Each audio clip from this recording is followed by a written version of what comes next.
So this is the first slide of my talk. Is it visible? সবাইকে দেখতে পাচ্ছ slide? হ্যাঁ sir. Yes, sir. The title is Research Ethics. My name is Madhumangol Pal from Applied Mathematics Department. The last one is my email ID, mmparview@gmail.com. If you have any question after my lecture or any day before your exam, you can ask your queries through this mail ID. Okay. So before going to the main things of the research ethics, just I am showing you a research paper. Okay. So this is another sample paper. First one is another sample paper. That one are actually the paper is downloaded from the original site. So see that this is a research paper and this is the first page of the research paper. So see in the bottom line, sorry, top line, what is written here? Journal of Applied Mathematics and Computing. No. So this is the name of the journal. Similar to, we can say this is the name of the magazine. Okay. So scientific invention যদি publish হয়, যেখানে publish হয় তাকে বলে journal বলা হয়। আর generally stories and other related things তাকে আমরা জেনারেলি ম্যাগাজিন বলি।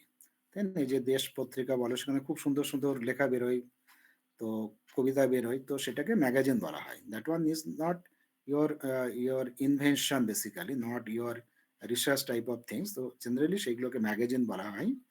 কিন্তু সোশ্যাল সায়েন্স বা দেশ পত্রিকায় অনেক ভালো ভালো লেখা বেরোয়, যেটা হচ্ছে তোমার একটা রিসার্চ স্ট্যান্ডার্ডের, মানে ভীষণ ইন ডেপথ স্টাডি করাও থাকে।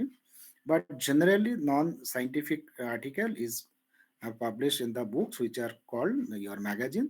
And if the scientific my articles are published in a book, that books is called your journal. So this is the name of journal, Journal of Applied Mathematics and Computing. Then 2025 means year of publication. Then 71 is written. 71 means that this is the volume number. তো আগে বলছিলাম না যে ধরো এই জার্নালটা, particularly this journal publishing yearly, your 4 times. Yes, quarterly. It is published quarterly. 4 times publish হচ্ছে, তো তখন ধরো একটা পাবলিশ হলো 71 একটা কোয়ার্টারে, নেক্সট কোয়ার্টারে সে ভলিউম নাম্বার হবে 72, দেন 73, 74 and so on.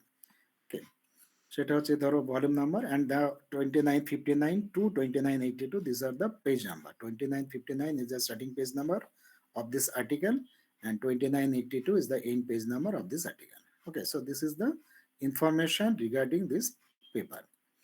And second one, just it is the digital numbering basically. তো আমি একটা যাচ্ছি না। তো তারপরে দেখো একটা লেখা আছে some properties of this. So this is the title of the paper. Okay, this is the title of the paper. তো এখন এখানে একটা টেকনিক আছে, how to write a good paper, বুঝতে পেরেছো? সেটাও একটা ধরো আমাদের মানে জানার ব্যাপার থাকে। তো সেটা এখন আর পিজি স্টুডেন্টদেরকে আমরা বলছি না, জাস্ট আমরা থিংসগুলো আমরা বলছি। যারা রিসার্চ স্কলার তাদের জন্য আমরা মাঝে মাঝে সেমিনার অর্গানাইজ করি, how to write a good paper. তো যাক, এখানে হচ্ছে প্রথম যে লাইনটা লেখা আছে, this is the title of the journal. Okay, sorry, title of the article. এই যে রিসার্চ পেপারটা করেছি তার টাইটেল থাকে, title should be meaningful which is related to your entire work. মানে এমন টাইটেল দেবে, সেই টাইটেলটা যেন পুরো তোমার কাজটাকে রিফ্লেক্ট করে, and it should be your attractive, টাইটেলটা খুব অ্যাট্রাকটিভ দিতে হয়। তো যাই হোক, এখানে সেগুলো আমরা নিয়ে বলছি না কিভাবে লিখলে অ্যাট্রাকটিভ হয় ইত্যাদি, but this is the title. Then next দেখো লেখা আছে Biswajit Bera, Abhishek Banerjee, Jasminara Khatun, Sheikh Amanullah and Madhumangal Pal. So these are the name of the authors. মানে এই আমরা যতজনের নাম দেখছো সবাই মিলে এই পেপারটার উপর আমরা কাজ করেছি একসঙ্গে। তারপরে দেখো আছে রিসিভ ইত্যাদি ইত্যাদি, হচ্ছে certain information regarding the receiving of the papers and date of publication. So this is not important for this study. So তারপরে ইম্পর্টেন্ট হচ্ছে অ্যাবস্ট্রাক্ট। এই যে অ্যাবস্ট্রাক্ট বলে লেখা আছে। So what is abstract? Abstract is the summary of the entire paper. ঠিক আছে, খুব সিম্পলি যদি আমরা বলি, then we can say abstract is the summary of the entire paper. Okay, then certain informations are there. So abstract, then another thing is there, keywords are the very important things for a research article. Keywords means কি হচ্ছে, দেখো আমাদের ধরো এই যে research পেপারটা আছে, এখন মনে করো তোমরা কেউ পড়তে চাইছো, তো পড়তে চাইছো, এই পেপারটা আছে, এই পেপারটা পড়ার পরে কিওয়ার্ডস গুলোকে আমরা জেনারেলি দেখি। তো কিওয়ার্ডস হচ্ছে যে হ্যাঁ, this is the representation of entire words with your 3, 4, 5, 6 ওয়ার্ডস। ঠিক আছে, মানে এমন কিছু ওয়ার্ডস লিখবে যে ওয়ার্ডস থেকে বোঝা যায় যে এটা এই পার্টিকুলার এরিয়ার রিসার্চ পেপার। যেমন ধরো যদি আমরা কোনো পেপার করি, কোনো ধরো মডেল করি, কোনো ইকোলজিক্যাল সিস্টেমকে মডেল করে যদি আমরা পেপার করি, তাহলে সেখানে আমরা একটা ওয়ার্ড লিখবো ইকোলজি। তাহলে ইকোলজি কথা দেখেই পারে তাহলে কি হবে, যারা আমাদের জুলজি স্টুডেন্ট আছো, those who are working on the ecological system, তাহলে তাদের কাছে এটা অ্যাট্রাকটিভ হবে, তাদের কাছে একটা মিনিংফুল হবে, because the paper is related to ecology. তো সেইরকম একটা টার্মস দেওয়া হয়। যদি থাকে ম্যাথমেটিক্যাল মডেলিং, তখন কি হবে, ম্যাথমেটিক্সে যারা রিসার্চ স্কলার আছে, they will think about this particular paper if or she is if he or she is interested to work on the mathematical modeling. তো সেইগুলো আমাদের হচ্ছে ধরো বেসিক কিছু ওয়ার্ডস দেওয়া হয়, যে ওয়ার্ডস থেকে আইডেন্টিফাই করা হয় যে what is the area of this research area of this particular paper. তো সেই কিওয়ার্ডস একটা ইম্পর্টেন্ট থিংস, তারও কিছু রুলস টুলস আছে। তারপরে দেখো শুরু হচ্ছে main content of the paper. আর এখানে যে ম্যাথমেটিক্স সাবজেক্ট ক্লাসিফিকেশন আছে, this is not important for your zoology student. A certain number is there, based on this number the paper can be classified. তো এটা খুব একটা সবার জন্য ইম্পর্টেন্ট না, but important thing is that introduction. যে রিসার্চটা করেছো তার বেসিক যে আইডিয়া, কোন এরিয়ার উপরে কাজ করছো, তার ওই এরিয়ার উপরে লোকজন আগে কি কাজ করেছে, তো একটা বেসিক তোমার হচ্ছে ডেসক্রিপশন থাকছে, ইন্ট্রোডাকশনে দেওয়া থাকছে। তো ইন্ট্রোডাকশনও খুব সুন্দর করে লিখতে হয়, যে what are the previous work, what is the gap of the previous work to your work, and your what is the important of the problem, what is the application of the problem. All these things are written in the introduction chapter, introduction section. Then what is the motivation to work on this area, then অনেক সময় জিজ্ঞাসা করতে চাই যে why you are working or why you are choosing this area. তো সেই জন্য মোটিভেশনটা কি, কাজ করার মোটিভেশন কি, সেগুলো থাকে। Then preliminaries means certain definition etcetera are there. তো এইভাবে এইভাবে ধরো পেপারটা লেখা হলো। এর পরের পার্টটা হচ্ছে ডিপেন্ডস অন ইওর ওয়ার্ক, মানে পরে যত লেখা থাকে সেই লেখাগুলো হচ্ছে যে যে ধরনের গবেষণা করে তার উপরে ডিপেন্ড করে লেখাগুলো হয়ে থাকে। হুম, তো এই হচ্ছে ব্যাপার। তারপরে দেখো লাস্টে যেটা আছে আর একটা ইম্পর্টেন্ট ইস্যু, সেটা হচ্ছে রেফারেন্সেস। তার মানে হচ্ছে যে সমস্ত ধরো প্রিভিয়াস ওয়ার্ক আছে তার উপরে আমরা ধরো ডিপেন্ড করে আমরা কি করি না, তো রেফারেন্স দিয়ে থাকি, মানে কোন কোন পেপারের উপরে, কোন কোন বইয়ের উপরে নির্ভর করে আমি আমার প্রেজেন্ট রিসার্চটা করলাম, তো সেইগুলোকে রেফারেন্সে বলতে হয় যে based on this work we did this particular work. ঠিক আছে, তো সেইটা হচ্ছে দেখো রেফারেন্সেস আছে, রেফারেন্সে লেখার কিছু টেকনিক আছে, সেগুলো পরে যদি সময় হয় আমি বলবো। আর একটা দেখো এখানে আছে, আর একটা কথা আছে অ্যাকনলেজমেন্ট, দেখো বলে একটা কথা আছে অ্যাকনলেজমেন্ট। তো এখানে অ্যাকনলেজমেন্ট কি লেখা আছে, the authors would like to acknowledge the editors, the journal, and anonymous reviewers for their encouragement and constructive comment in reviewing the paper. তো এইটা কি করা হচ্ছে, ধরো যারা রিভিউ করে, যারা এইটাকে চেক করবে পেপারটাকে, তো তাদেরকে রিভিউয়ার বলে। তারা রিভিউয়াররা কি করে, অনেক সময় কমেন্টস করে যে what is the your motivation, why you have doing this particular task, why not did this particular type of analysis। তো এরকমের কি করেছো না করেছো ওর মধ্যে ডাউট যদি থাকে বলে, বা অনেক সময় বলে এই কাজগুলো আরো ইন্ট্রোডিউস করতে পারো। তো এই ধরনের প্রচুর কমেন্টস দেয়। তো রিভিউয়ারদের একটা বিশাল ইম্পর্টেন্ট তোমার রোল থাকে to review the paper and to give some positive comments, or sometimes some reviewer give the some negative। তো এই অ্যাকনলেজমেন্টে সেটা বলতে হয়, this is the publication ethics. আমরা যে পাবলিকেশন এথিক্স কথা পরে বলছি, সেই পাবলিকেশন এথিক্স এর মধ্যেই এই অ্যাকনলেজমেন্ট কথাটা আসে। তারপরে দেখো এখানে আছে ফান্ডিং। এখানে যদি আমার লেখা আছে no fund have receive from this research work, তার মানে কি হয়, যারা সিএসআর রিসার্চ স্কলার আছো, বা কেউ হয়তো তোমাকে রিসার্চ করার জন্য কিছু টাকা দিচ্ছে, সার্টেন মানি সাপোর্ট করছে, তো তাদেরকে অ্যাকনলেজ করতে হয় যে কারা তোমার এই রিসার্চের জন্য টাকা দিচ্ছে। যদি কেউ না দেয়, তাহলে এই কথাটা লিখেছি যে যে এই রিসার্চটা করেছে তারা কোনো ফান্ড পায়নি কোনো সোর্স থেকে, সেই জন্য লেখা আছে there is no fund receive from any sources. তারপরে দেখো ডেটা অ্যাভেলেবিলিটি, মানে তুমি যে ডেটা নিয়ে কাজ করবে, পার্টিকুলারলি ধরো বায়োলজিক্যাল সায়েন্সেস, তো সেই ডেটা বিভিন্ন জায়গায় থাকে কি হতে পারে না, তো প্রিভিয়াস কোনো এক্সপেরিমেন্ট থেকে ডেটা পাওয়া যেতে পারে, কিংবা কোনো ওয়েবসাইট থেকে ডেটা পাওয়া যেতে পারে। তো তুমি যেখান থেকে ডেটা নিয়ে কাজ করবে সেই ডেটাটা কোথায় থেকে নিচ্ছ সেই সোর্সটা বলতে হয় আর কি। যে from any website, from any news paper, from any other your paper, other paper কথা বলতে নাই, because already they are mention in the references. কিন্তু ডেটা যদি পার্টিকুলারলি ডেটা ওয়েবসাইট হয়, কোনো ল্যাব থেকে পাওয়া যায়, কোনো এক্সপেরিমেন্ট থেকে পাওয়া যায়, means if you consider the previous data, then you should mention the source of the data. That one is the publication ethics, part of publication ethics. দেন তারপরে দেখো লেখা আছে ডিক্লারেশনে বলা আছে ethical approval and conflict of interest. তো এই টার্মসগুলো আমরা আস্তে আস্তে পড়বো। ঠিক আছে, তো this is not a part of my lecture, main lecture, but this is the overview of a research article. এর মধ্যে যে লাস্টে যে কথাগুলো আছে সেগুলো আমরা ডিটেলস পড়বো, ethical approval, conflict of interest ইত্যাদি ইত্যাদি ব্যাপারগুলো আমরা পরের দিকে আসছি আর কি। তো এবার আমরা ধরো প্রথমেই আমি চলে যাব যে যেটা আমাদের মেন ধরো টপিক যেটা থেকে আমি এসেছিলাম সেইখানে। এইখানে দেখো ফার্স্ট হচ্ছে হোয়াট ইজ রিসার্চ এথিক্স। তো এথিক্স মিনস দেখো বেসিক্যালি হচ্ছে ethics means what is wrong and what is right. This is the ethics basically. Okay, তো ethics is not necessarily useful for research. Ethics is the important issue of our life also. তাই না, আমাদের মানে জীবনের সাথে জড়িয়ে আছে। মানে আমরা সবসময় জানি, ছোট থেকে আমরা জানি, বাবা মারা শেখায় এটা ঠিক না, অমুক না তমুক না, বলে না যে ভাই বোনে মারপিট করছো, হয়তো তখন হয়তো নিষেধ করছে এই মারপিট করতে নেই। মারপিট করতে নেই মিনস হচ্ছে this is the ethical issue, ভাই বোনের মধ্যে মারপিট করতে নেই। তারপর আমরা শিখে থাকি যে যারা গুরুজন আছে, পার্টিকুলারলি যা টিচার, তাদের সাথে মানে ভদ্রভাবে কথা বলতে হয়, টিচারদের কথা শুনতে হয়, টিচাররা যা বলে করতে হয়।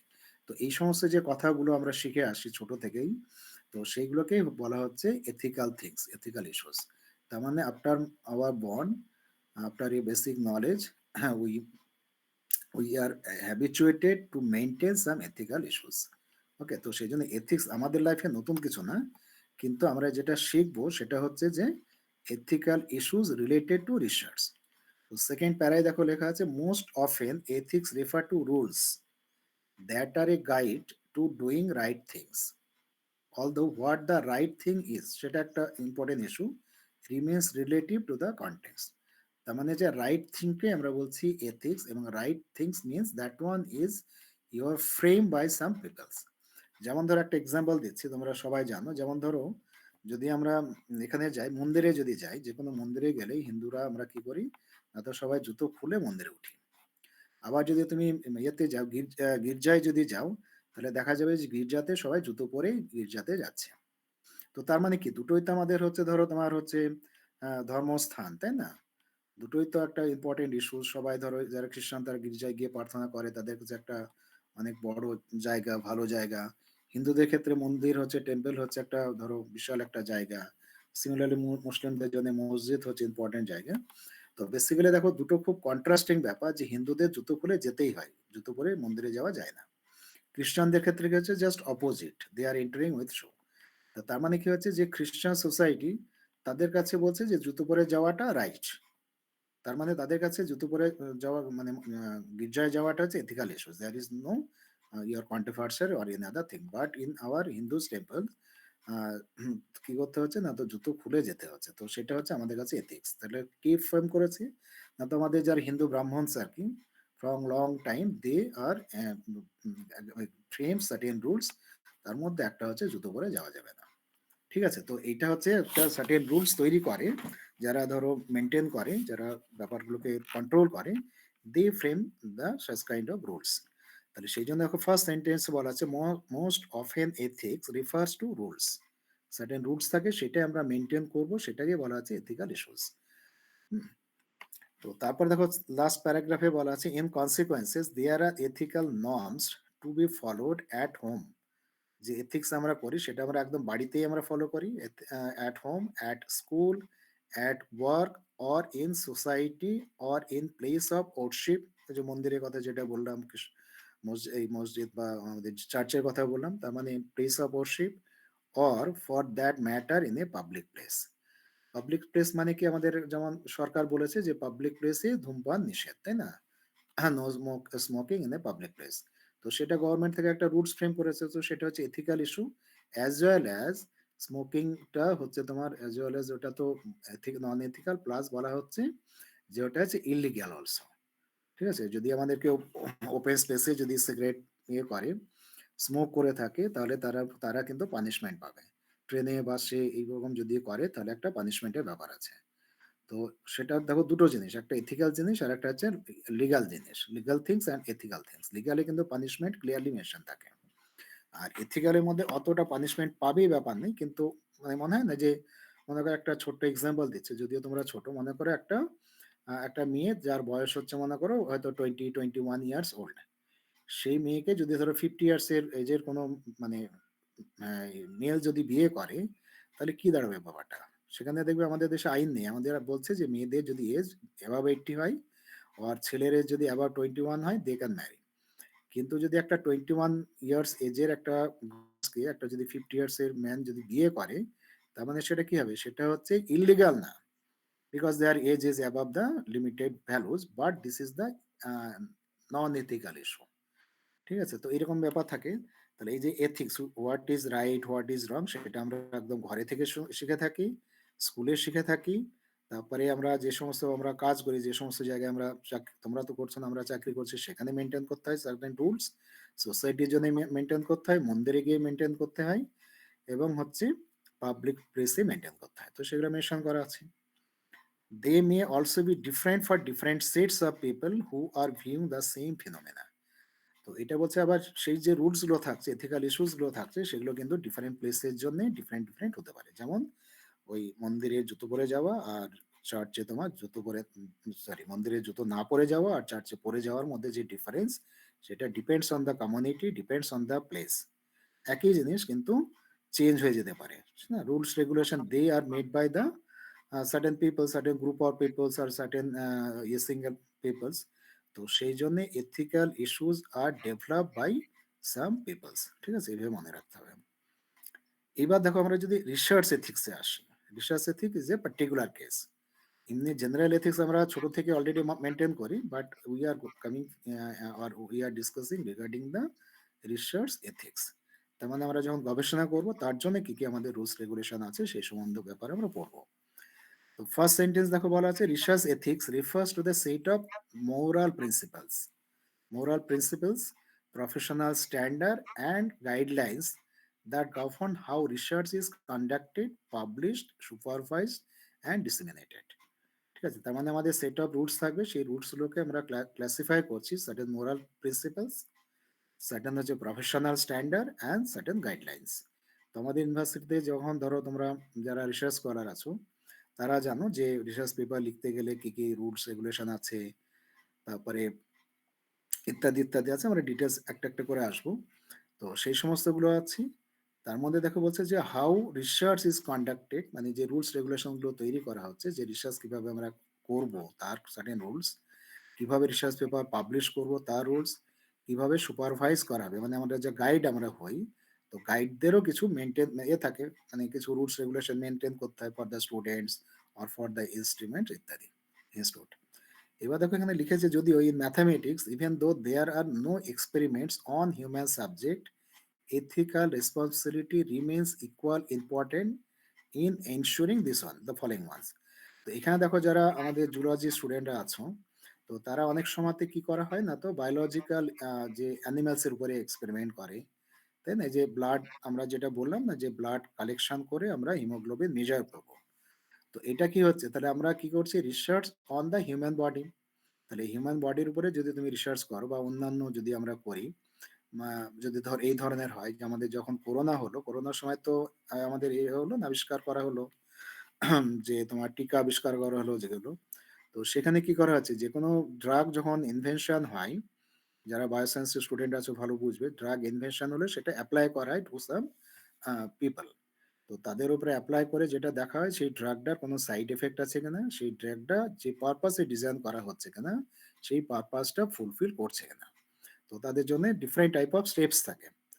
তো সেইগুলো হচ্ছে কি, সেই যদি তুমি করো একটা ড্রাগ ইনভেন্ট করে, তুমি যদি এটা ভেরিফাই করতে চাও to apply to some peoples, তখন সেখানে যে অ্যাপ্রোপ্রিয়েট অথরিটি আছে, আমাদের গভর্নমেন্টের যে অ্যাপ্রোপ্রিয়েট অথরিটি আছে সেখান থেকে একটা এথিক্যাল পারমিশন নিতে হয়। বুঝতে পেরেছো? আচ্ছা, এথিক্যাল পারমিশন তো গভর্নমেন্ট দিচ্ছে, আবার তুমি যে মানুষের উপরে তোমার নতুন ড্রাগে অ্যাপ্লাই করছো তার কাছ থেকেও পারমিশন নিতে হবে, কারণ তার কাছে তো এটা হার্মফুল, তাই না? তার শরীরে ওই ড্রাগটা ক্ষতি করতে পারে।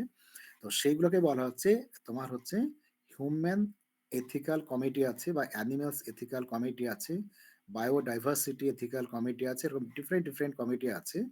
এনভায়রনমেন্ট রিলেটেড যদি আমরা কাজ করি তাহলে এনভায়রনমেন্টাল এথিক্যাল কমিটি আছে। সবার কাছ থেকে একটা পারমিশন নিতে হয়।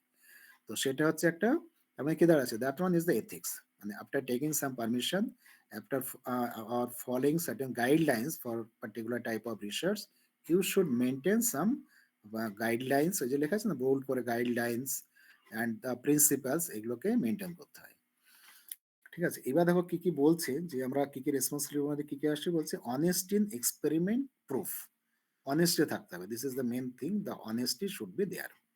Second one accuracy in algorithms and computation মানে আমরা যদি কোনো মেথড অ্যাপ্লাই করি কোনো ফর্মুলা কোনো প্রসেসে যদি ক্যালকুলেশন করি that should B gives the some accurate value. যদি আমরা হিমোগ্লোবিন টেস্ট করি তাহলে যে ইনস্ট্রুমেন্ট দিয়ে আমরা হিমোগ্লোবিন টেস্ট করব বা যে প্রসেসে আমরা টেস্ট করব that system should give the correct answer.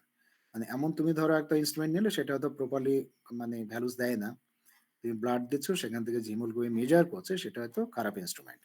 তো সেইগুলো কিন্তু এক্সপেক্টেড না, সেগুলোকে মেনটেন করতে হয় যে the experiment also gives the correct answer. Third one transparency in data and modelling. তার মানে ট্রান্সপারেন্সি কি থাকবে? তুমি যে ভ্যালুসগুলোকে বার করছো হিমোগ্লোবিন যদি মেজার করো তাহলে সেটা যেন মানে তার মধ্যে যেন বায়াসনেস না থাকে, তাকে বলা হচ্ছে ট্রান্সপারেন্সি। মনে করো কারো হয়তো হিমোগ্লোবিন হয়তো লেভেল হচ্ছে সে 6, এবার সেটাকে কি কেউ কি করলো যে 6 মানে হচ্ছে খুব ডেঞ্জারাস দেবে, যাদের 6 হিমোগ্লোবিন থাকে তাদেরকে ইনজেকশন পুশ করতে হয়, তারা অসুস্থ হয়ে পড়ে। তো সেই ভ্যালুটা তুমি যদি সাপ্রেস করে যাও, কারো দেখছো যে মেজার করে পাওয়া যাচ্ছে 6, কিন্তু তুমি যদি তোমার সুপারভাইজারকে বললে না যে বললে না 9-10 আছে ঠিক আছে, তাহলে তো সেই পেশেন্টের জন্য তো সেটা খারাপ, হয়তো হঠাৎ করে মারাই যেতে পারে সে due to the lack of your blood. তো সেই জন্য ট্রান্সপারেন্ট থাকতে হবে, মানে যে ইনফরমেশন ডেটা ইত্যাদি কালেকশন করবে that should be transparent, that is no wrong information should be supplied to the your superior boss. তারপরে বলছে fairness in authorship, citation and peer review. তো এই কথাগুলো পরের দিকের আছে ব্যাপারটা। বলছে ফেয়ারনেস ইন অথরশিপ, মনে করো যে তোমরা হয়তো 5 জন স্টুডেন্ট ছেলে মেয়ে মিলে একটা গ্রামে গেলে কাজ করতে, তাহলে সেই 5 জনে কি করা হচ্ছে সব 5 জন মিলেই কাজ করছো, কিন্তু ওই 5 জনের মধ্যে কোনো একজন এসে তোমার সুপারভাইজকে বললো যে স্যার বা ম্যাডাম আমরা 4 জনে কাজ করেছি বা আমরা 3 জনে কাজ করেছি, একজন বা দুজনের নামকে বাদ দিয়ে দিচ্ছ। তো সেটা তো ঠিক তোমার এথিক্যাল ব্যাপার হলো না, তাই না? কাজ করছো 5 জন, তাহলে 5 জনের নামই বলা উচিত।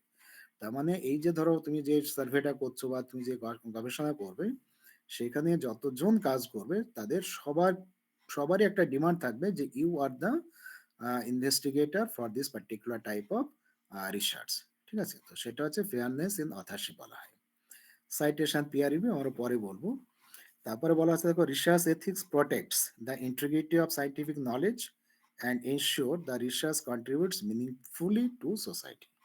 মানে রিসার্চের আরেকটা কম্পোনেন্ট যদি আমরা বলি what is research and what is the importance or what is the need of research, তার মধ্যে একটা হচ্ছে তুমি যে গবেষণাটা করবে সেই গবেষণাটা যেন সোসাইটির কাজে লাগে, সেটা একটা ব্যাপার। সেটা এখন অন্তত গভর্নমেন্ট সেটা মানে বেশি করে এমফাসিস করছে, your research should have some your societal applications. কিন্তু তাছাড়াও কি থাকে, যেমন আমরা ম্যাথামেটিক্যাল রিসার্চ যখন করি তাহলে দেখবে যে ম্যাথামেটিক্সেরই ডেভেলপমেন্টের জন্য ম্যাথামেটিক্যাল রিসার্চ তৈরি করা হয়। সেটা ডাইরেক্টলি দেখবে সোসাইটির কোনো নেই, মানে কোনো ভূমিকা নেই, but to improve the mathematical area or to enhance the knowledge of mathematical domain, your research is important.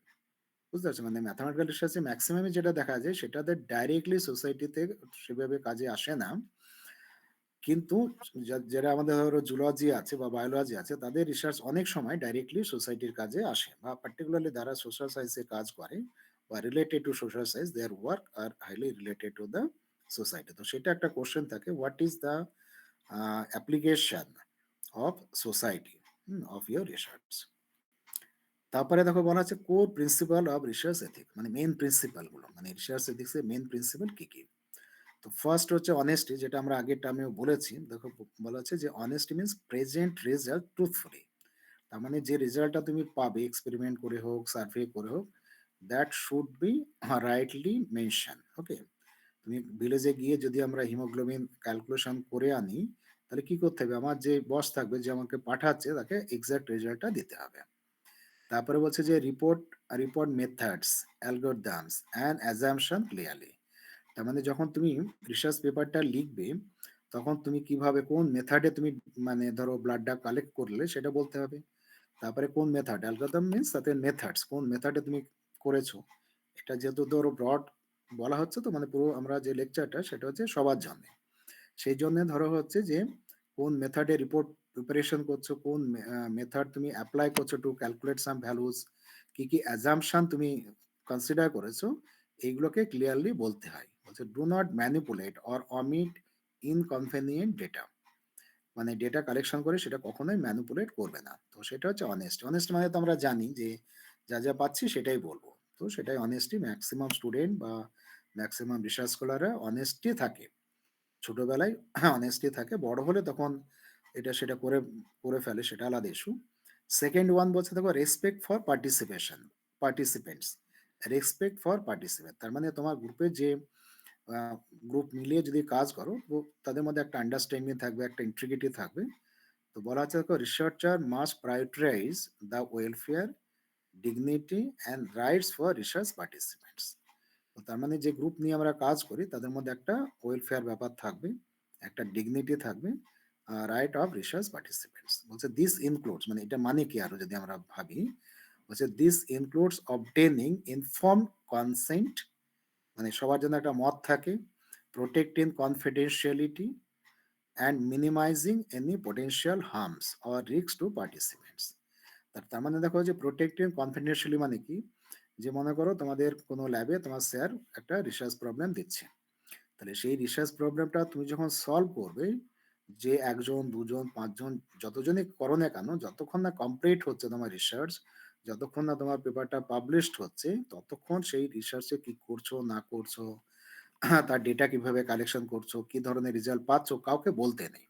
তো সেটাকেই বলা হচ্ছে প্রোটেক্টিং ইয়োর কনফিডেন্সিয়ালিটি। কারণ তুমি ধরো যে গবেষণাটা করছো সেটা মনে করো পাঁচজনে করছো, তার মধ্যে একজন হয়তো অন্য গ্রুপের স্টুডেন্টদেরকে বলে দিল, তো তারা কি হতে পারে, তোমাদের যে গবেষণা করছো তারাও সেখানে কাজটা করলো। কিংবা মনে করো তোমার গ্রুপে যে পাঁচজনের কাজ করছো সেই যে ডেটা পেয়েছো সেটা অন্য কাউকে দিয়ে দিচ্ছ, তো সেটা কি হচ্ছে ডিসঅনেস্টি, তাই না? তো নন এথিক্যাল ইস্যু, সেই জন্য বলছে যে should be confident, your research should be confident. তারপরে বলছে দেখো যে and minimizing any potential harm or risk to participants. তো তার মানে এমনভাবে কাজ করা উচিত আমাদের, সেটা হচ্ছে যেন রিস্ক যেন না থাকে, হার্মফুল যেন না হয় যারা পার্টিসিপেন্ট থাকছে তাদের। তো অনেক সময় আমরা এরকম করি না, যে ধরো একটা টিমে আমাদের হয়তো গেলাম কোথাও একটা এক্সপেরিমেন্ট করতে বা কোথাও একটা অবজারভেশন করতে, গিয়ে হয়তো দেখা গেলো কি সিনিয়ররা অনেক সময় কি করে, এই জুনিয়রদেরকে বলে এই যা তো এই অমুক জায়গায় অমুক একটা কঠিন কাজ যে পার্টটা আছে সেটা করতে বলে। মানে যেটা একটা কঠিন একটা রিস্ক, মনে করো একটা দেখা গেল যে ছাদের উপর থেকে কেউ ঝুলছে, তাকে নামিয়ে আনতে হবে, বা কেউ হয়তো আটকে গেছে তাকে নামিয়ে আনতে হবে, তো সেগুলো তো একটা রিস্ক থাকে কাজে। তো সেইগুলো জেনারেলি বলছে তার মধ্যে যেন একটা ইকুয়াল পার্টিসিপেশন থাকে, কাউকে তো যেতেই হবে খারাপ জায়গায়, কিন্তু একটা ইকুয়াল পার্টিসিপেশন থাকে, যাতে মিনিমাইজ রিস্ক হয়। মানে এমন কাউকে হয়তো ওইরকম রিস্ক জায়গায় পাঠানো যাবে না যার কোনো এক্সপিরিয়েন্সই নেই, যে পারবেই না, তাহলে সেখানে কার যাওয়া উচিত, যে একটু এক্সপিরিয়েন্স তার যাওয়াটা উচিত। তো সেইগুলো কিন্তু আমাদের একটা হচ্ছে respect to the all the group member, সেটা একটা ইম্পর্টেন্ট ইস্যুস, এথিক্যাল থিংস। থার্ডে বলা হচ্ছে দেখো ইন্টিগ্রিটি, বলছে research are expected to conduct their studies honestly and transparently, ensuring the accuracy and reliability of their findings. এই কথাগুলো অনেকটা কাছাকাছি, মানে বারবার দেখবে কথাগুলো আসবে, অনেস্টি কথাটি ইম্পর্টেন্ট আর ট্রান্সপারেন্সি, আর তার সাথে এখানে জুড়ে দেওয়া হচ্ছে এনশিওরিং দ্য অ্যাকুরেসি আর রিলায়েবিলিটি অফ দেয়ার ফাইন্ডিংস। তার মানে যে তুমি ধরো যে রিসার্চ করার পরে যেটা আলটিমেটলি মেন যে রেজাল্টটা পাচ্ছ, ঠিক আছে, যে মেন যে রেজাল্টটা পাওয়া যাচ্ছে সেটা যেন অ্যাকুরেট হয়। ঠিক আছে, মনে করো যে হিমোগ্লোবিন নিয়ে যদি আমরা রিসার্চটা করি, তাহলে হয়তো দেখা গেল যে কারো হিমোগ্লোবিন 5-6 করে আছে, 5-6 থাকা মানে হচ্ছে খারাপ, মানে সে একদম পেশেন্ট হয়ে যাবে, বিছানায় শুয়ে পড়ে উঠতে পারবে না। তো তার জন্য স্পেশাল ধরো তোমার ট্রিটমেন্ট করতে হবে। তো সেই যে ধরো রিসার্চ করার যে ব্যাপারগুলো আছে সেই ডেটাটা তুমি হয়তো ভুল করে বললে, সেটা ঠিক হয় না। আবার যে ইনস্ট্রুমেন্টের সাহায্যে যে রেজাল্টটা তুমি বার করছো সেটা যেন ভরসা করা যায়, বা যাকে দিয়ে তুমি রিসার্চটা ডেটাটা কালেকশন করছো তাকে যেন রিলাই করা যায়, এটা হচ্ছে ব্যাপার। মানে তার মানে অনেকে কি করলো, হয়তো একটা ভিলেজে গেল, ব্লাড কালেকশনও করলো না, টেস্টও করলো না। কিন্তু কি করলো? বলল, "হ্যাঁ, এই গ্রামে ১০০ জন লোক আছে। তাদের হিমোগ্লোবিন হচ্ছে এরকমের।" ঠিক আছে? কিছু একটা নাম-টাম লিখে দিল, ১০০ জন লোকের নাম লিখলো, তার সাইড বাই সাইড হিমোগ্লোবিন লিখে দিল। তো একটা ভীষণ ইল্লিগাল কাজ হচ্ছে, তাই না? তো ঐরকম যেন না হয়। তার মানে বলা হচ্ছে যে এমন লোককে পাঠাবে যে অ্যাকচুয়াল কাজটা করে ডেটাটা দেবে। সেজন্য বলা হচ্ছে বা যে ইন্সট্রুমেন্টের সাহায্যে তুমি মেজার করবে সেই ইন্সট্রুমেন্ট এমন হওয়া উচিত that gives the correct answer. তো সেজন্য হচ্ছে accuracy and reliability both are the important issues in your research. তারপরে বলা আছে দেখো this includes accurately reporting the data, methods, result as well as disclosing any conflicts of interest. তো তার মানে কি হচ্ছে দেখো এগুলো তো আমরা আগে বললাম যে কারেক্টলি ডেটাকে রিপোর্ট করতে হবে, বলতে হবে কি মেথডস ইউজ করা আছে বলতে হবে, হুম? কি রেজাল্ট পেলে সেটা বলতে হয়। তারপরে বলা আছে লাস্টে disclosing any conflict of interest, মানে অনেক সময় দেখবে ফিনান্সিয়াল একটা কনফ্লিক্ট দাঁড়ায়। যে হয়তো একটা তোমরা যে গবেষণা করছো সেখানে ঠিক করলে যে খরচ হবে টু ডু দ্য রিসার্চ, তোমরা ঠিক করে নিলে ইনিশিয়ালি ঠিক করলে যে আমরা ইকুয়ালি পে করব। সেটা হতে পারে। কিংবা কেউ বলল যে, আমি ফার্স্ট অথার হব না, এই পেপারে আমি ফার্স্ট অথার হব না, অথবা আমি কম টাকা দেব, যে ফার্স্ট অথার হবে সে বেশি টাকা দেবে। এটাও একটা ধরো আন্ডারস্ট্যান্ডিং থাকে। তো যাই থাকুক সেটাকে ডিসক্লোজ করতে হয়, বলতে হয়। যে হ্যাঁ, আমাদের এই ধরনের ফিনান্সিয়াল আমাদের একটা কথা হয়েছে, যে ফার্স্ট অথার হবে সে সে ৳১০,০০০ দেবে, যে সেকেন্ড অথার হবে সে ৳৫,০০০ দেবে। মানে রিসার্চ করতে গেলে যে খরচটা হবে, যদি না অন্য কেউ অন্য কোনো জায়গা থেকে তুমি ফান্ডিং পেয়ে থাকো, তাহলে ধরো এক্সপেরিমেন্ট করা, কোথাও যাওয়া, ব্লাড কালেকশন করা, এই সমস্ত খরচ থাকে। তো সেই খরচটা কে পে করবে না করবে তার মধ্যে একটা যে শেয়ারিং, সেটাকেই বলা হচ্ছে ফিনান্সিয়াল কনফ্লিক্ট অফ ইন্টারেস্ট।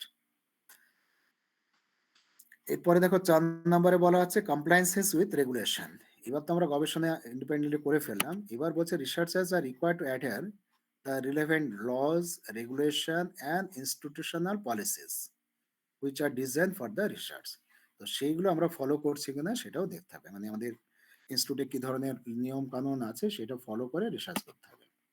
তো আমাদের যেমন ধরো আমাদের ইউনিভার্সিটিতে আমরা যে ধরনের রিসার্চ করি, তাতে ইউনিভার্সিটির রিসার্চের পারপাসে, মানে কি গবেষণা করবে না করবে তার উপরে কোনো রেস্ট্রিকশন নেই।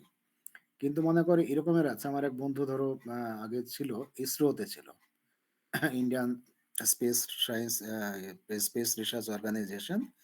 তো সেইখানে ও যে গবেষণা করতো, সেই গবেষণার যে তোমার আউটপুট, সেটা কিন্তু অ্যাজ এ পেপার পাবলিশ করা যেত না। তার মানে তাদের গবেষণার যে আউটপুটটা সেটা শুধুমাত্র ইসরোই কিন্তু ব্যবহার করতো আর কি। এবং তার যে রেজাল্টটা সেটা ডিসক্লোজ করতো না এই কারণেই, কারণ তোমার রিসার্চের রেজাল্ট যদি অন্য কান্ট্রির লোক জেনে যায় বা অন্য লোকজন যদি জেনে যায়, যারা টেররিস্ট তারা যদি জেনে যায়, তাহলে কি করতে পারবে? সেই জিনিসটাকে হয়তো সেই আইডিয়াটা ইত্যাদিকে নিয়ে কিন্তু তারা অন্য ধরনের ব্যাড এফেক্ট করতে পারে, কিংবা তারা খারাপ জিনিস হলে খারাপটা আবিষ্কার করে তাদের ক্রেডিটটা নেবে। তো সেই জন্যে ওখানে ইসরোতে যারা কাজ করে, ডিআরডিওতে যারা কাজ করে, ডিফেন্স রিলেটেড যত অর্গানাইজেশন আছে, তাদের গবেষণার জন্য রেস্ট্রিকশন দেওয়া থাকে যে you can not publish your paper with any journal, you can not collaborate with other people from other institute. এই ধরনের প্রচুর রুলস রেগুলেশন ইনস্টিটিউট ওয়াইজ দেওয়া থাকে বা গভর্নমেন্ট ওয়াইজ দেওয়া থাকে। যেমন ধরো এই মুহূর্তে আমাদের এই মুহূর্তে ওই যে পাকিস্তানে অ্যাটাক করেছিল, তারপর থেকে আমাদের ইন্ডিয়া গভর্নমেন্ট বলে দিয়েছে যে ৩ টে কান্ট্রির সাথে কোনো গবেষণা করবে না। একটা হচ্ছে বাংলাদেশ, আরেকটা হচ্ছে পাকিস্তান, আরেকটা হচ্ছে টার্কি, মানে তুরস্ক যেটা আমরা বলি। এই ৩ টে কান্ট্রি লোকজনের সাথে কোনো রিসার্চ কোলাবোরেটিভ যেন না হয়, ওদেরকে কোনো লেকচার দেওয়ার জন্য ডাকবে না, এই সমস্ত একটা রেস্ট্রিকশন দেওয়া আছে এখন। কারণ তাদের সাথে ধরো ওই ধরনের কিছু একটা আমাদের কনফ্লিক্ট হয়েছে, সেই জন্য বলা হয়েছে। তাহলে এটা কিন্তু ইম্পোজ করেছে কি? গভর্নমেন্ট। তাহলে আমাদেরকে গভর্নমেন্টের রুলস মানতেই হবে, because we are staying in the country, so we should follow the guidelines of the government. তারপরে যারা আমাদের বিদ্যাসাগর ইউনিভার্সিটির আন্ডারে রিসার্চ করছে, they should follow the certain regulation. তো যাই হোক, এগুলো ইনস্টিটিউটের যে রেগুলেশন সেগুলোকে আমাদের মানতেই হয়। কিন্তু যেটা আমি বলছিলাম যে আমাদের বিদ্যাসাগর ইউনিভার্সিটির গবেষণা করার জন্য সেই রকমের কোনো বিশেষ কোনো বাধ্যবাধকতা নেই। তার মানে anybody can do his or her research in any areas. Okay. তো বলছে this conclude obtaining approval from the institutional research bodies or ethics committee for study involving human participates on animal. হ্যাঁ, এটা একটা ব্যাপার যে যদি আমাদের হিউম্যান রিলেটেড যদি রিসার্চ হয়, অ্যানিমাল রিলেটেড যদি হয়, then we should take the permission of the corresponding ethical committee. মানে আমাদের ইউনিভার্সিটিতে animal ethics committee, human ethics committee এগুলো আছে, তাদের কাছ থেকে পারমিশন নিতে হবে। যদি আমাদের অ্যানিমাল বা হিউম্যান রিলেটেড যদি রিসার্চ হয়। কিন্তু ম্যাথমেটিক্যাল রিসার্চ এর জন্য ওই ধরনের পারমিশনের কোনো প্রয়োজন নেই। এবার বলছে দেখো respect for intellectual property. Intellectual property মানে হচ্ছে যত রিসার্চ রিলেটেড যে সমস্ত আমাদের আউটপুট হয় তাদেরকে বলা হয় ইন্টেলেকচুয়াল প্রপার্টি। ঠিক আছে? রিসার্চ আউটপুট মানে তুমি ধরো যে গবেষণাটা করে তো একটা রেজাল্ট পাচ্ছ, সেটা কিন্তু তোমারই প্রপার্টি। তো যেহেতু এটা ধরো গবেষণা করতে হলে একটা ইন্টেলিজেন্সই দরকার হয়, সেই জন্যই এই ধরনের আউটপুটকে বলা হচ্ছে ইন্টেলেকচুয়াল প্রপার্টি। মানে তুমি যদি একটা ধরো কোনো যন্ত্র আবিষ্কার করো, যার একটা কোনো পার্টিকুলার হয়তো অ্যাপ্লিকেশন আছে, সেই ইনস্ট্রুমেন্ট যদি আবিষ্কার করো, তাহলে ইনস্ট্রুমেন্টটা একটা ইনভেনশন হলো। এইবার এইটা আবিষ্কার করার জন্যই যে ধরো তোমার নলেজ, তোমার যে বুদ্ধি ইত্যাদি লাগলো, সেইটাকে প্রোটেক্ট করার জন্য যে আইন আছে, সেটাকেই বলা হচ্ছে ইন্টেলেকচুয়াল প্রপার্টি রাইট। ঠিক আছে? অধিকার আরকি। বা অন্য কোনো থিওরিটিক্যাল কাজ যদি আমরা করি, সেটার উপরেও আমাদের যে অধিকার থাকবে, সেটাও একটা থিওরি। মনে করো ম্যাথমেটিক্স এর আমরা একটা ফর্মুলা আবিষ্কার করে ফেললাম।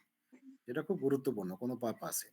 তাহলে সেই যে আবিষ্কারটা করা হচ্ছে, সেটার উপরে কার অধিকার থাকবে? যে আবিষ্কার করলো তার অধিকার থাকবে। তার মানে you have a intellectual property right. তোমার অধিকার থাকছে। এইটুকুকে বলা হচ্ছে ইন্টেলেকচুয়াল প্রপার্টি রাইট। বলছে ইট ইজ এসেনশিয়াল, দেখো রিসার্চ করার ক্ষেত্রে কি করতে হয়? It is essential to site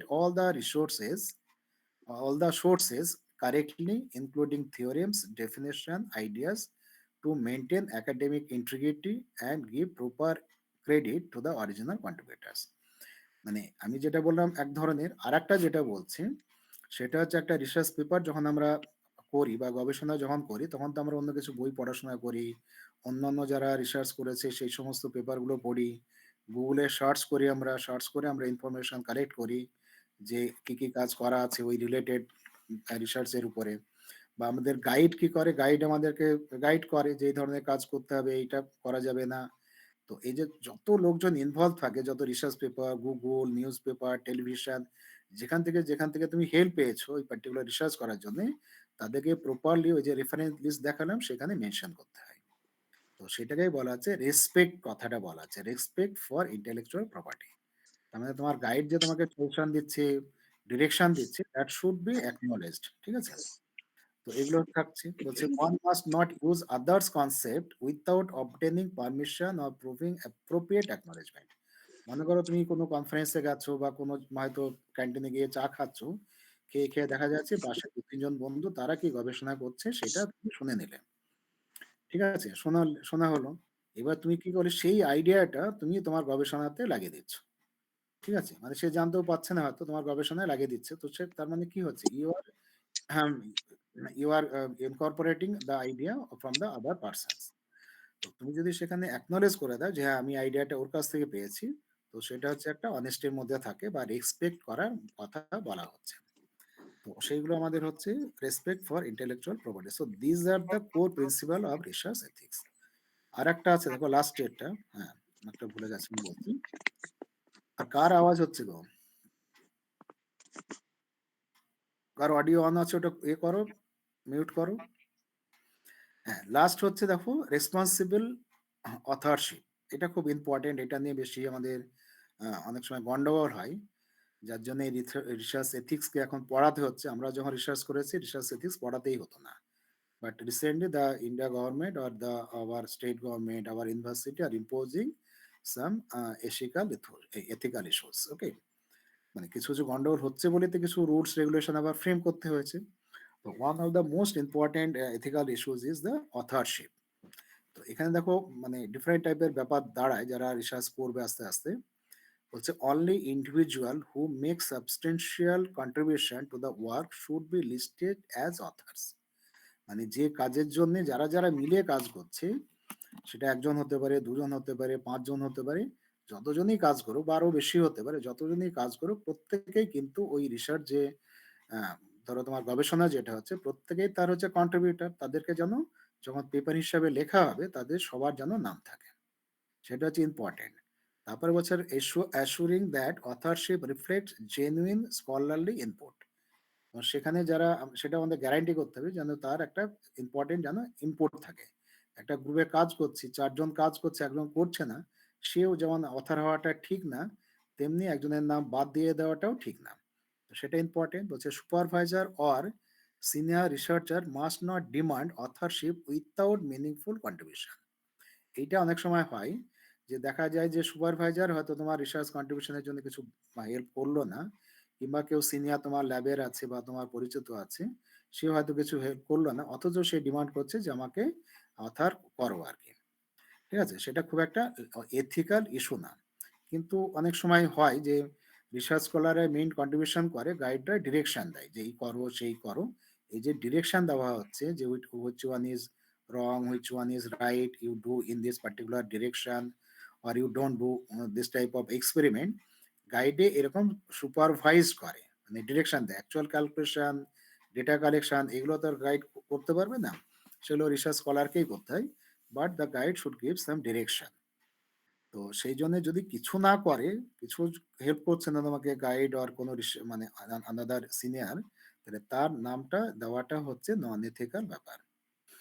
তো সেই যে বলছে as doing so violates ethical research practice, মানে কেস কাজ করছে না, not necessarily your supervisor, not necessary your senior member. এমনি ধরো অনেক সময় অন্য অন্য ইনস্টিটিউটের কেউ থাকে যে সে হয়তো অথারশিপ ডিমান্ড করে বসলো কোনো কারণে, তো সেটা হচ্ছে নন এথিক্যাল ইস্যু। আবার দেখো বলছে both ghost authorship, ghost authorship কি জিনিস তলায় লেখা আছে, where contributors are omitted and honorary authorship. ঠিক আছে? তো কি হচ্ছে দেখো, যে ঘোস্ট অথারশিপ মানে কি, ধরো কেউ কাজ করলো, কেউ কাজের সাথে যুক্ত আছে, গবেষণা করার সময় সে পুরো কন্ট্রিবিউট করছে কিন্তু তার নামটা দিচ্ছে না, মানে নাম বাদ দিয়ে দেওয়া, তো তাকে বলা হচ্ছে ঘোস্ট অথারশিপ। মানে অ্যাকচুয়ালি সে author but his or her name are not mention in the paper, so that one is non ethical. আর একটা বলছে অনানারি অথারশিপ, অনানারি অথারশিপ মানে কেউ কাজ করলো না, কিন্তু হয়তো দেখা গেল যে তোমার গাইড বললো যে ওই একজন আরেকজন হয়তো অন্য ইউনিভার্সিটি প্রফেসর আছে, তার নামটা ঢুকিয়ে দাও, তো সেটাও কিন্তু এথিক্যাল ব্যাপার না। ঠিক আছে? তার মানে আলটিমেটলি কি কথাটা, একমাত্র যেটা বলা আছে, what is the ethical issues regarding your authorship, the article sorry the those who are involve in the research only that persons are the authors. ঠিক আছে? বুঝতে পারছো? যারা কাজ করবে তারা একমাত্র অথার হবে, যারা কাজ করবে না তারা অথার হবে না, বা কাজ করেছে তার নামটা বাদ যাবে, সেটাও কিন্তু এথিক্যাল ব্যাপার না। ব্যাস। এরপরে দেখো হচ্ছে, তার মানে ছখানা আমাদের পয়েন্টস আছে, core principal of the research ethics. এবার দেখো বলা আছে যে একাডেমিক ইন্টিগ্রিটি ইন রিসার্চ, এটার মধ্যে কি কি বলছে, যে ভায়োলেটস ইনক্লুড, মানে কি কি আমরা ভায়োলেট করে ফেলি, মানে যেটা রিসার্চ ইন্টিগ্রিটির মধ্যে গন্ডগোল হয়ে যায়।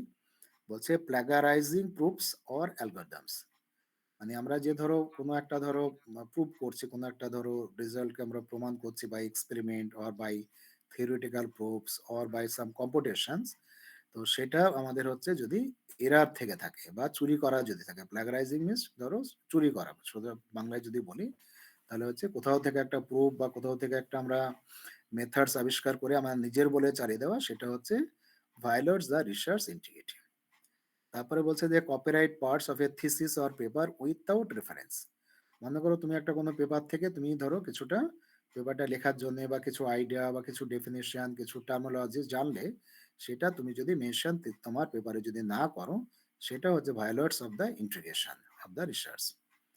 থার্ডে বলা আছে submitting the same work to multiple journal, মনে করো তুমি একটা পেপার রিসার্চ করেছো, সেটা একটা দিয়ে একটা ধরো তুমি একটা রিসার্চ আর্টিকেল লিখে ফেললে, যেরকম দেখালাম রিসার্চ আর্টিকেল কেমন, ওরকম করে পুরো লিখে ফেলে ব্যাপারটা, এবার কি করছো, সেটাকে পাবলিশ করার জন্য একসঙ্গে অনেকগুলো জার্নালে পাঠাচ্ছ। মানে ব্যাপারটা এইরকমের, কেউ হয়তো খুব ভালো কবিতা লেখো, ভালো লিখছো, এবার কি করছো, সেই কবিতাটা হয়তো 4-5টা যে ভালো ভালো তোমার ম্যাগাজিন আছে, সেই ম্যাগাজিনগুলোতে একসাথে সাবমিট করলে, মানে পাঠাতে হয় না, তুমি যদি যে গল্প লেখো কবিতা লেখো কোনো ম্যাগাজিনে পাঠালে তবেই তো তারা স্ক্রিনিং করে তোমাকে অ্যাকসেপ্ট করতে পারে, নাও করতে পারে। তো এই যে ধরো তুমি একসাথে অনেক জায়গায় পাঠিয়ে দিলে, তাহলে কি কি হতে পারে, অনেক সময় আমরা আমাদের ধরো অনেকে করে থাকে যে একই পেপারকে একসাথে 4-5 জায়গায় সাবমিট করলো, মানে গল্পটা তুমি যদি 4-5টা ম্যাগাজিনে একসাথে জমা করো, তাহলে কি হবে, যদি দেখা যায় সবাই তোমার গল্পটাকে রিজেক্ট করে দিল, তাহলে কোনো ঝামেলার ব্যাপার নেই। কিন্তু দেখা গেল যে একজন অ্যাকসেপ্ট করলো, তাহলে কোনো সমস্যা নেই, বাকিরা রিজেক্ট করলো, একজন অ্যাকসেপ্ট করলো, সেখানে তোমার গল্প কবিতা বা পেপার যাই বলো পাবলিশ হয়ে গেল, দ্যার ইজ নো প্রবলেম। মানে সবাই রিজেক্ট করে দিলে কোনো অসুবিধা নেই, মানে এথিক্যালি কোনো অসুবিধা নেই। একজন যদি অ্যাকসেপ্ট করে, বাকিরা যদি রিজেক্ট করে তাহলেও কোনো অসুবিধা নেই। কিন্তু দেখা গেল ২ জন বা ৩ জন বা ৪ জন বা ৫ জনই তোমার এই গল্পটা বা লেখাটা বা রিসার্চ পেপারটা অ্যাকসেপ্ট করল। তখন কি হবে? তখন প্রবলেমটা কি হচ্ছে? তোমাকে এবার ডিসাইড করতে হবে তুমি কাকে দিয়ে পেপারটাকে বা গল্পটাকে ছাপাবে। মানে কোন পাবলিশারকে তুমি সেটা দেবে আরকি। তাহলে কি করছো? একজনকে দেবে আর বাকি জনকে কি করতে হবে? না করতে হবে। এবার না করার সময় তোমাকে কিছু একটা বলতে হবে। ঠিক আছে? তাহলে কি বলবে? যাই বলো মিথ্যে কথা বলতে হবে তোমাকে। কারণ তুমি তো কি করেছিলে? আগে ধরেই নিয়েছিলে যে তুমি ওই জার্নালে বা ওই ম্যাগাজিনে তোমার লেখা পাবলিশ করতে চাইছো। কিন্তু মনে করো সেটা ভেবেই তো তুমি করছো। কিন্তু এবার মনে করো দেখা যাচ্ছে একসাথে সবাই অ্যাকসেপ্ট করে ফেললো। তখন তুমি অন্যদেরকে মিথ্যে কথা কিছু একটা বলে তাকে বাইপাস করতে হবে। এবার তোমরা বলতে পারো যে আমার একটা লেখা যদি বিভিন্ন ম্যাগাজিনে যদি পাবলিশ হয় তাহলে গন্ডগোলটা কোথায়? তো সেটা হচ্ছে যে তার মানে কি হচ্ছে যে আমাদের ম্যাগাজিন যেগুলো হয়, ম্যাগাজিনগুলোর ক্ষেত্রে সেটা খুব বেশি নন এথিক্যাল ইস্যু বলে না। কিন্তু খুব নামি দামি যারা ম্যাগাজিনগুলো হয় যেমন ধরো দেশ পত্রিকা একটা তো বিখ্যাত আমাদের ম্যাগাজিন বাংলাতে বেরোয়। তো তারা কিন্তু কি করতে পারে তোমাকে একটা প্যানালাইজ করতে পারে যে কেন তুমি একই জিনিসকে আরেকটা জায়গাতে তুমি পাবলিশ করেছো। তো সেটা একটা ব্যাপার। কিন্তু রিসার্চ আর্টিকেলের ক্ষেত্রে একটা সিরিয়াস ইস্যু। মনে করো তুমি দুটো জার্নালে পাবলিশ করেছো, দুটো জার্নালে তোমার পেপারটা অ্যাকসেপ্ট করে নিল। তো সেখানে যদি তুমি এক জায়গাতে যদি পাবলিশ না, দু জায়গায় যদি পাবলিশ করে দাও, তারপর পাবলিশ হয়ে যাওয়ার পরে তো দেখা যাবে যে হ্যাঁ এই পেপারটা দুই জায়গাতেই আছে, তখন কিন্তু তোমাকে চার্জ করতেই পারে, এথিক্যাল একটা নোটিশ তোমাকে দিতে পারে। তো সেই জন্যেই একই পেপার একসাথে বিভিন্ন জার্নালে সাবমিট করাটা হচ্ছে ইল নন এথিক্যাল ইস্যুস। এবার বলছে দেখো fourth, manipulating numerical experiment in MATLAB Python. মানে ম্যাথল্যাব পাইথন হচ্ছে সার্টেন সফটওয়্যার, যে সফটওয়্যারের সাহায্যে আমরা কিছু ক্যালকুলেশন করে থাকি। তার মানে ব্যাপারটা হচ্ছে তুমি যদি যে ভ্যালুস গুলো পাবে, যে অ্যান্সারটা পাবে সেই অ্যান্সারটাই বলবে, সেটাকে ম্যানিপুলেট করাটা হচ্ছে নন এথিক্যাল ইস্যু। সেটা হচ্ছে অনেস্টের মধ্যেই পড়ে। ফিফথে দেখো বলছে using AI generated content without verification or citation. এইটা এখন কিন্তু প্রেজেন্ট ডেতে একটা ভীষণ একটা তোমার হচ্ছে serious issues, AI generated content. এখন দেখবে আমাদের যত এআই ইয়ে আছে না, সাইট আছে ধরো চ্যাট জিপিটি বা আদার্স, তাদেরকে যদি তুমি বলো তাহলে দেখবে তারা কিছুটা বেশ কিছু রাইট আপ করে দিতে পারে। তো সেগুলো হচ্ছে এখন যেটা বলছে, এখনো পুরোপুরি তোমার আমাদের সিস্টেমে আসেনি, এথিক্যাল ইস্যুর মধ্যে ইনক্লুড করা হয়নি, but this are going on, the this discussion is going on, how much percentage of your AI content will be accepted. মানে বুঝতে পারছো যে তোমরা ধরো যারা পিজি স্টুডেন্ট আছো, তারা কি করবে, তারা তো ধরো এই ইয়ারে পড়ছে, দেখবে আমাদের আছে ফোর্থ ইয়ারে গিয়ে, মানে লাস্ট ইয়ারে গিয়ে, sorry not fourth year, last ইয়ারে এমএসসি সেকেন্ড ইয়ারে গিয়ে দেখবে একটা পেপার আছে 8 ক্রেডিটের আমাদের রিসার্চ করানো হবে। ঠিক আছে, রিসার্চ প্রজেক্ট বলে আছে। তো রিসার্চ প্রজেক্টের সময় যে রিপোর্ট টিপোর্টগুলো লেখা হচ্ছে, যে পেপার লেখা হচ্ছে, সেটা এখন এআই কে বললে পারে তারা কিন্তু লিখে দেয়, সুন্দর করে লিখে দেয়। কিন্তু সেটা ধরাও পড়ে। ঠিক আছে, যে কত পার্সেন্ট তুমি এআই জেনারেটেড কন্টেন্ট তুমি ইনক্লুড করেছো তোমার রাইট অ্যাপের মধ্যে, সেটা কিন্তু সফটওয়্যারে টেস্ট করে ফেলে। তো সেটা জেনারেলি এখন দেখা যায় যদি 20% পর্যন্ত যদি হয়, এআই জেনারেটেড কন্টেন্ট যদি আপ টু 20% হয়, তাহলে সেখানে কিছু আপত্তি করা হচ্ছে না অ্যাট দিস মোমেন্ট। তার জন্য কোনো মানে লজ তৈরি হয়নি, but some software are considering up to 20% AI content. ঠিক আছে, তো সিক্সে বলছে যে taking code or research idea from peers without consent. মানে কারো কাছ থেকে ধর রিসার্চ আইডিয়া যদি নাও, কারো কাছ থেকে হয়তো ধর একটা প্রোগ্রাম লিখে ফেলেছে, রিসার্চ কোড করে, প্রোগ্রামিং কোড করে ফেলেছে, তাকে না জানিয়ে বা তাকে না জিজ্ঞাসা করে সেগুলো ইউজ করাটাও বলা হচ্ছে একটা non ethical issues. So if violating one of this issues called the violating of integrity in research.